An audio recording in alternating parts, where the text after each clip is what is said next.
Russell viper ভয়ঙ্কর বিষধর এক সাপ। 1 দশক আগেও সাপটির অস্তিত্ব সম্পর্কে খুব বেশি শোনা যায়নি, কিন্তু সাম্প্রতিক বছরগুলোতে রাজশাহীর নানা অঞ্চলে এটি ছড়িয়ে পড়েছে, বিশেষ করে পদ্মা নদী ও তার অববাহিকায়। গত মাসে রাজশাহীতে 4 জনের প্রাণ কেড়ে নিয়েছে। রাসেল ভাইপারের আতঙ্ক এমনভাবে ছড়িয়ে পড়েছে, ক্ষেতের পরিচর্যার জন্য শ্রমিকও পাওয়া যাচ্ছে না, এমনকি ফসল কাটতে খেতে যেতেও ভয় পাচ্ছেন কৃষকরা। সাপটি লম্বায় 3 থেকে 5 ফুট পর্যন্ত হয়, মাথার তুলনায় ঘাড় বেশ সরু। সাপটি সম্পর্কে যার ধারণা নেই তিনি এটিকে অজগর ভেবেই ভুল করবেন। অন্যান্য সাপের তুলনায় এই সাপের বংশ বিস্তারের হারও বেশি।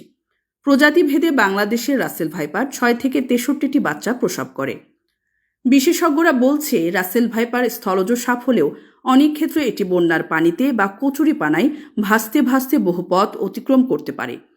বৃহত্তর রাজশাহী অঞ্চল থেকে সাপটি হয়তো এভাবেই পদ্মা নদীর অববাহিকার জেলায় জেলায় ছড়িয়ে পড়েছে।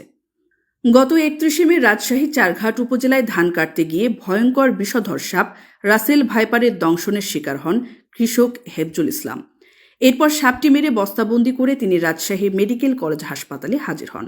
বর্তমানে হাসপাতালে চিকিৎসাধীন অবস্থায় রয়েছেন তিনি। এর কয়েকদিন আগে 27শে মে চাঁপাইনবাবগঞ্জের গোমস্তাপুরে ঘুমন্ত অবস্থায় সাপে কামড় দেয় পায়েল আলী নামে এক তরুণকে।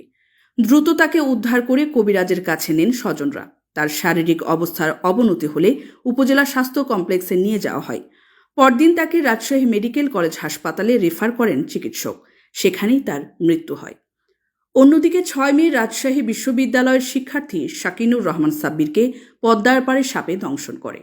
রাজশাহী মেডিকেল কলেজ হাসপাতালের নিবিড় পরিচর্যা কেন্দ্রে চিকিৎসাধীন অবস্থায় এদিন রাতেই তার মৃত্যু হয়। গত 4 মে চাঁপাইনবাবগঞ্জ সদর উপজেলার চর আলাতুলি ইউনিয়নে ধান কাটতে গিয়ে শামাউন রহমানকে ছোবল দেয় বিষধর সাপ রাসেল ভাইপার। স্থানীয়রা উদ্ধার করে হাসপাতালে নেওয়ার পথেই তার মৃত্যু হয়। চিকিৎসকদের মতে রাসেল ভাইপার কামড়ালে আক্রান্ত ব্যক্তির হাত পা অস্বাভাবিক ফুলে ওঠে। তাছাড়া রাসেল ভাইপারের দংশনের পর চিকিৎসা নিতে দেরি হলে রোগী মারা যাওয়ার সম্ভাবনাই বেশি।